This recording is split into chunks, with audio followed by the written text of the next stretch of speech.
name is Sergeant First Class Smith, and I'll be giving you a class today on why we should vote. Next slide, please. One day, Vice President Joe Biden ran into a friend at a local gas station. They began to converse as they were filling their gas tanks. Joe Biden asked his old-time friend, "Hey, how much do it cost to fill your gas tank?" His friend replied to him, "I don't know. I can't afford to fill my gas tank all the way up." And this story is true for many Americans who struggle with the cost of high gas prices and unemployment. Political candidates use these stories to influence your vote. Your vote is your voice. Next slide, please. We're going to discuss a couple things here. We're going to discuss what is a democracy, campaign messages, and different types of elections.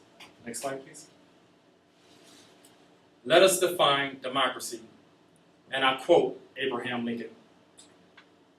During the Gettysburg Address, Abraham Lincoln defined democracy as a government of the people, by the people, for the people.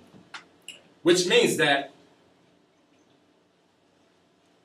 our government, we are not here to serve our government, but our government is here to serve us. It also means that we have the right to elect who will represent us and how we are represented.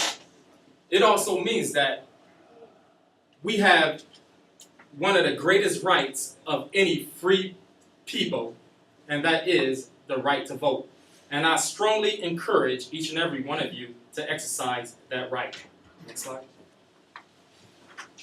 Let us talk about promises candidates make. They make promises about moral issues from religion, birth control and abortion, same-sex marriages, gun control, and lately we've been seeing a lot of things about same-sex marriages. And President Obama, being a political candidate now, he say, he have no problem with it, while others might have problem with it. So to each his own, and that will give you your right. That's why you have your own rights to decide what you want, and you vote for the person who you think line up with what you believe in. We got economic issues. Economic issues cover unemployment, bailouts. You know how we had the bailouts of auto manufacturing, and also big banks for real estate. And also environmental issues. These are all campaign messages. Environmental issues cover renewable energy and the Clean Air Act. Also, healthcare issues. And right now, they're doing healthcare reform. Healthcare reform is going through its process now, and that concerns Medicare and Medicaid. Even our Social Security is in limbo right now. Some people believe we're not going to have, like the young generation is not going to have money in Social Security for you to collect. I'm going to collect Social Security, but you might not get it. Just joking. Next slide, please. Let's talk about different types of elections. We have local elections, which we elect our local mayors, district councilmen.